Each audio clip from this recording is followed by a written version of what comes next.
Kalian pernah ngerasa gak badan kalian agak kelempar ketika kalian melewati tikungan tajam? Atau kenapa ya kira-kira kalian gak jatuh dari roller coaster? Tapi kenapa ya bisa begitu? Untuk jawaban singkatnya adalah efek dari gaya sentripetal atau centripetal force. Nah, bagaimana gaya sentripetal ini mempengaruhi gerak melingkar? Coba kita tinjau kasus berikut. Oke, misalkan pada awalnya kalian bergerak dengan menggunakan motor, katakanlah kalian gerak 40 km per jam gitu ya. Bergerak arah lurus. Nah, tiba-tiba ada seorang Spider-Man nih, iseng gitu narik kalian ke arah bawah, sehingga ya otomatis di sini kalian bakal bergerak atau berbelok membentuk sebuah lingkaran gitu. Nah, di sini ketika kalian bergerak lurus dan kalian dipaksa untuk ke arah tengah, ke arah Spider-Man, maka secara otomatis kalian bakal bergerak mengelingkar seperti berikut. Nah, fenomena ini dinamakan fenomena gerak melingkar, yang dimana besarnya gaya yang dibutuhkan untuk menarik kalian itu dinamakan gaya sentripetal, dan kecepatan kalian ketika bergerak melingkar itu dinamakan kecepatan linear. Oke. Nah, di sini kalau misalkan kita coba tuliskan rumus atau persamaan dari gerak gaya sentripetal, itu bisa kita tuliskan besarnya gaya sentripetal sama dengan massa dikali percepatan sentripetalnya. Nah, di sini besarnya percepatan sentripetal itu dapat dituliskan sebagai V² per R. Dari mana datangnya kita bakal coba cari nanti di video berikutnya gitu ya. Nah, sekarang kita fokus dulu kepada si centripetal force ini.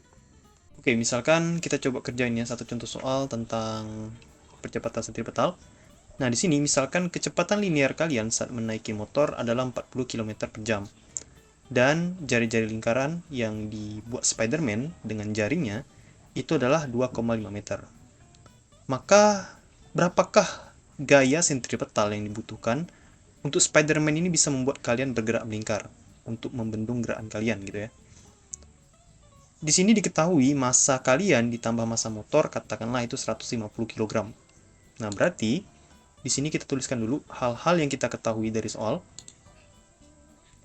Pertama, kita ketahui gaya kecepatan linearnya itu adalah 40 km per jam.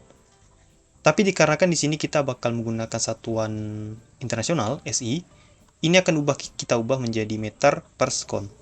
Nah, jadi 40 km per jam, kilometer diubah jadi meter, itu menjadi dikali 1000. Dan 1 jam diubah menjadi detik atau sekon, itu akan dikali 3600. Jadi 40 dikali 1000 dibagi 3600 akan menghasilkan nilai sebesar 11,11 meter per sekon. Nah, jadi ini adalah kecepatan motor kita, kecepatan linear motor kita. Oke, ketika dia bergerak melingkar. Nah, selanjutnya kita ketahui R-nya atau jari-jari dari si lingkaran adalah 2,5 meter. Lalu kita ketahui juga massa dari massa dari kita plus motor itu adalah 150 kg. Nah, sekarang apabila kita ingin menghitung gaya sentripetal, hal yang harus kita lakukan adalah kita masukkan rumusnya nih. Besarnya gaya sentripetal sama dengan massa dikali kecepatan linear kuadrat dibagi jari-jari. Nah, di sini kita bisa lihat massanya adalah 150 kg, kecepatan linearnya adalah 11,11.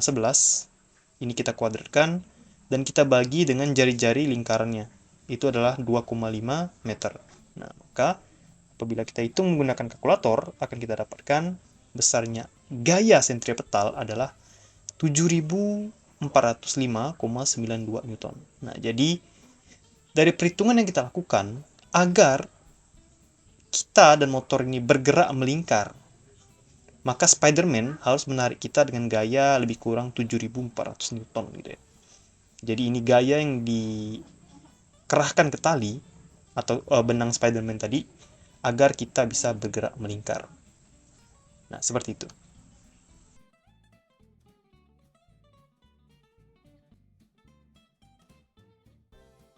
Nah, sekarang mungkin kalian bertanya-tanya gitu ya. Bang, kan gaya FS atau gaya sentripetal itu kan menuju ke arah Spider-Man. Lalu kenapa kita ngerasa kita seolah-olah kelempar keluar? Nah, untuk menjawab pertanyaan ini, kita coba nih tinjau lagi antara kita dan gaya sentripetal Spider-Man. Nah, di sini jika kalian ingat, pada awalnya kan kita bergerak lurus tuh ya, ke kanan dengan kecepatan konstan. Nah, ketika kita bergerak dengan kecepatan konstan, otomatis pada dasarnya kita ingin terus bergerak ke arah kanan kan, menurut inersia. Jadi kita sebenarnya pengen ke kanan, cuman dikarenakan ada gaya sentripetal, kita dipaksa untuk berbelok ke bawah nih, mengikuti lintasan lingkaran.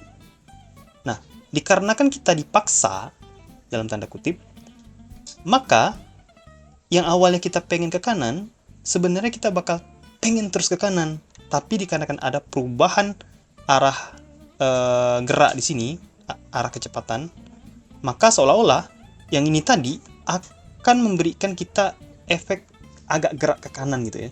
Jadi yang ini maksa untuk ke bagian dalam, ke bawah, yang bagian arah gerak ini akan memberikan kita efek kayak kita kelempar keluar ke kanan gitu ya. Nah, jadi itulah salah satu sebab mengapa kita kerasa kelempar ke arah luar apabila kita bergerak dalam suatu lintasan berbentuk lingkaran seperti itu.